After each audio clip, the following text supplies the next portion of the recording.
What is up, guys? Welcome to the beginning of what is supposed to be a special series of fishing for me. The reason I say special is because this morning I went fishing and didn't catch a damn thing, but that's okay. We are camping, as you can tell by the background. I am in the Northeast Kingdom of Vermont for the next 3 days. We're going to be fishing a day run and a night run over the next 3 days, breaking down all new bodies of water, places I've never fished, places I have no experience fishing at all. The goal is to catch at least one 12-inch bass on each lake that I fish. We're also going to be giving you guys all the information as I break them down. I'm going to tell you exactly what I'm doing, why I'm doing it. We're going to vlog style this video where I'm going to give you all the information, whether I suck, whether I complete my goal, and you guys are going to come along with me on my vacation. So for you guys, that'll be in just a few minutes, but for me, I'm going to go lick my wounds, eat some cheeseburgers, and get ready to start an epic vacation. Let's go.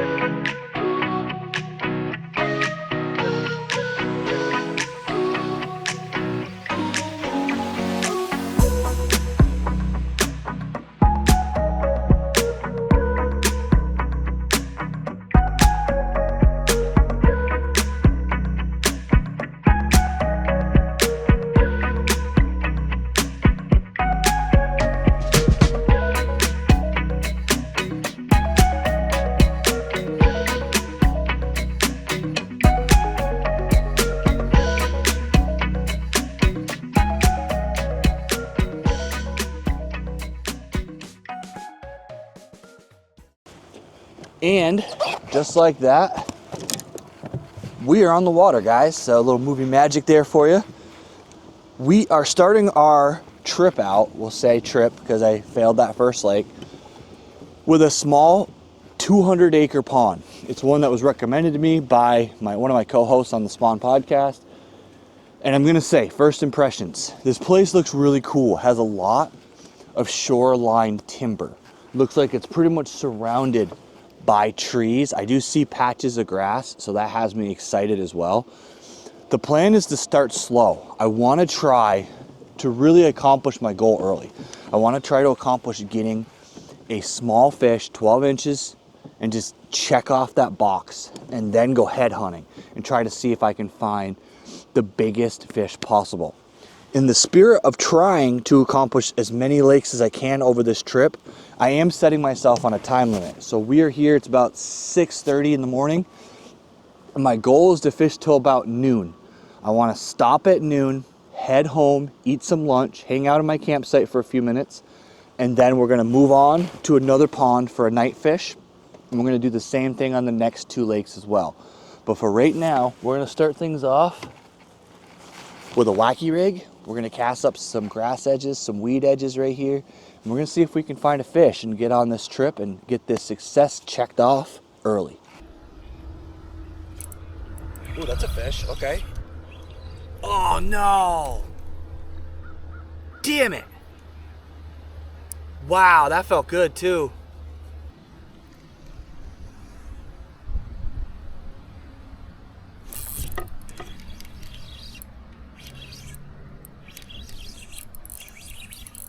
Wow, that actually feels big. Maybe not, but holy crap, dude. Wow. Okay.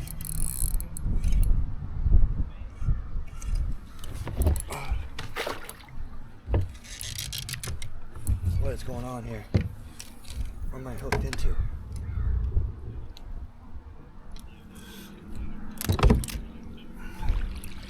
Wow, that's actually a freaking big largemouth. Boom, baby. Hell yeah. Okay. Maybe it is a small pond, big bass tournament. Wow, dude. That's a hell of a fish to start. Zeros. 3.6 pound largemouth to start off the day. That is one hell of a starter fish, guys, and that is a 18.5-inch largemouth. Guys, first fish of my trip, 18.5 inches on a wacky rig in shallow water. This is gonna be a fun place to fish. Breck's gonna keep track. I decided just now, just made that decision. We're gonna do a best of 5 and see which lake I have the best results in. So we're gonna call this lake 1. And right now, total inches on the day, total inches on the trip is 18.5. That's awesome.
Surprised me. I didn't know you had it on there.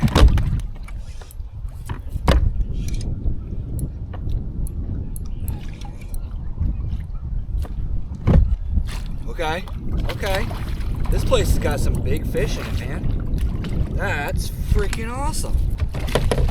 This is freaking cool.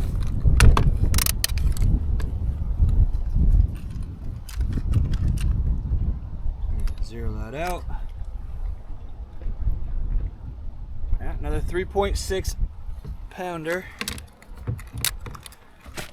I'm gonna throw them on the measuring board really fast here because we're drifting towards shore. We are 17.5 inches. Check that fish out, guys. 17.5. Check that fish out. Fish number 2, baby. So I made a slight change in tactics. Not sure if it's going to be effective or not. Going with a Texas rig. The reason why, it's actually a flipping setup, not really Texas rig per se, but I'm thinking that they might like a craw. Maybe I can get even bigger fish with a craw, because I find that I catch bigger bass when I'm flipping than I do a wacky rig as a general rule. So we're kind of switching things up. I'm just casting it and dragging it. I'm not really fishing it, you know, flipping or pitching. I'm more or less cast, drag, like almost like dragging a jig, but with a smaller profile. We've made it, I'm gonna say 50% around my lap. And I had that one other big fish, but that's it. I've had a couple of bites that seem like pretty small fish, but they're also eating it kind of weird. They're eating it and like picking up and running with it rather than, you know, thumping it. So I'm thinking that I might go with more subtle baits. I don't think I'm going to go super loud because they're not eating aggressively. And that's something to kind of key into when you do fish places you don't know, but in general, when you're fishing, pay attention to how the bite is. Is the bite aggressive? Is the bite gentle? Because that'll tell you what your bait selection should be. If you throw out a wacky rig and they smash that thing like it owes them money, then you probably can get away with going more aggressive. You know, throwing a swim jig, throw a crankbait, spinnerbait. If they're just barely subtly picking it up and swimming away with it, like you don't even know they're there until you reel down, that means that they're not eating aggressively, which means they're just kind of opportunistically picking stuff up. They're maybe not hunting. So if that's the case, you don't necessarily want to start getting out your loud big baits, because that may actually scare the fish away, or they may just plainly ignore what you're presenting. So that's something to keep in mind when you're breaking down a new lake especially, but also when you're fishing any body of water where you're having some success with a type of bait, stay in that category, stay in your lane. You know, if you're throwing a wacky rig, keep throwing a wacky rig. Maybe weighted, maybe increase to weighted, but other than that, you know, don't change too much out. If you're throwing a Texas rig, you know, and you're catching on a Texas rig, maybe you upgrade to a jig, but don't go to like a 3/4 ounce jig. Just go up the same 1/2 ounce or something like that. If you've seen what I'm saying, is stay in the same generic category of the style of baits that you're catching on. Don't completely reinvent the wheel, because a lot of times a bite window will shut off and then you're screwed, and then you missed a lot of fish.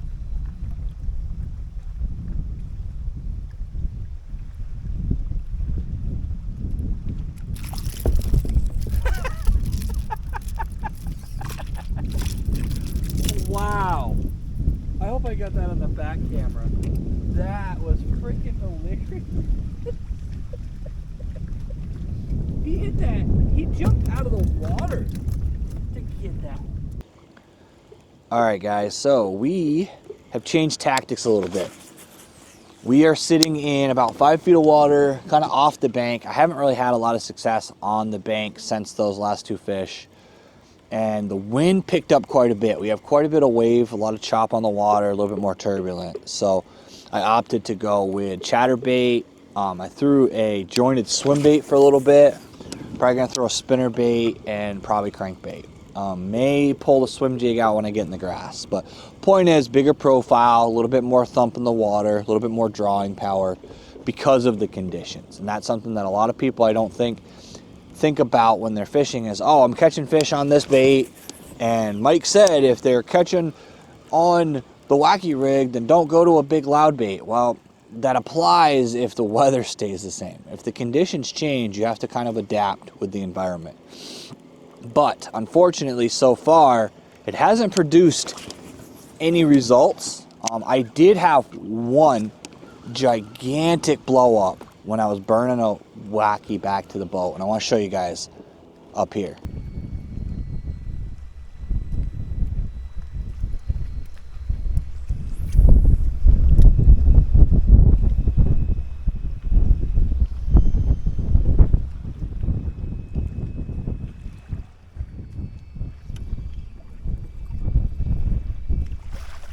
Wow, what was that?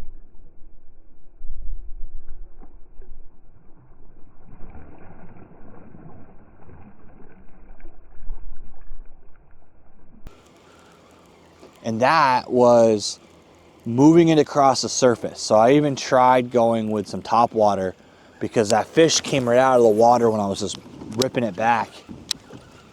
But overall, have not gotten into any fish. I decided I'm not gonna go all the way into the southernmost end of this body of water, because it's pretty freaking shallow. We're talking 3 feet of water where I'm sitting right here, and I just can't imagine it gets deeper as it goes that way. It really doesn't look like it's going to get any deeper. So we're just gonna kind of cross and then work our way back up the shoreline. Now what I may do is go out into the middle and see if it's a little bit deeper and run some tubes, run some more finessey stuff out there, see if there's any suspending fish. But overall, this might be a short-lived trip, which is okay, because I do have a plan. If this turns out to be a quick fish, I might actually hit 3 lakes today and go hit the lake right next to the campground before I go fishing tonight. It'd be kind of a fun, long day of fishing. But for right now, we're gonna cover some water. We're gonna cross, we're gonna work our way back up this other shoreline, see if we can get on some more big ones before we go get some breakfast.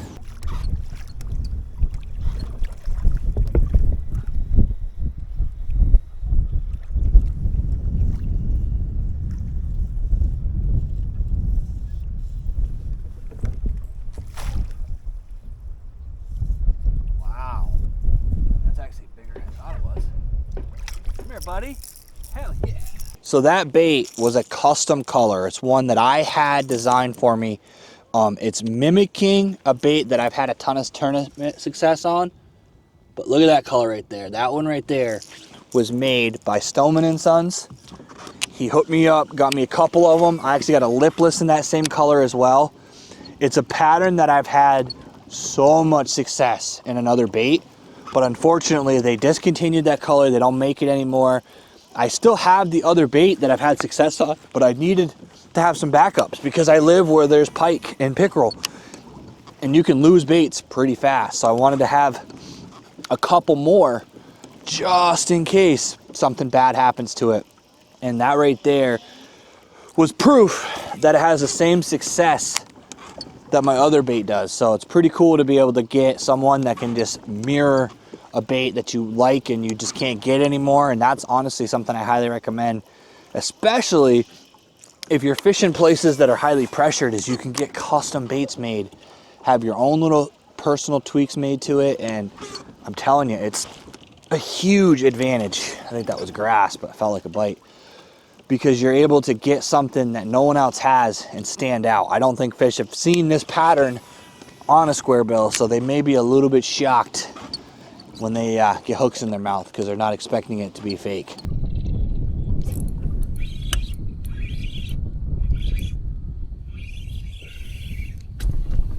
Wow.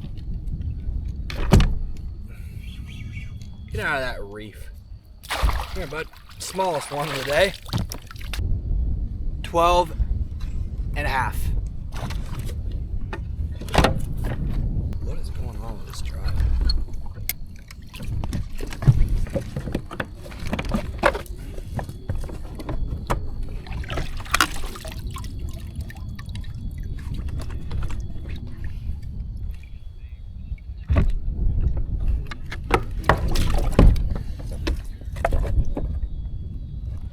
You know, sometimes I should just stop making plans for the day because they never work out.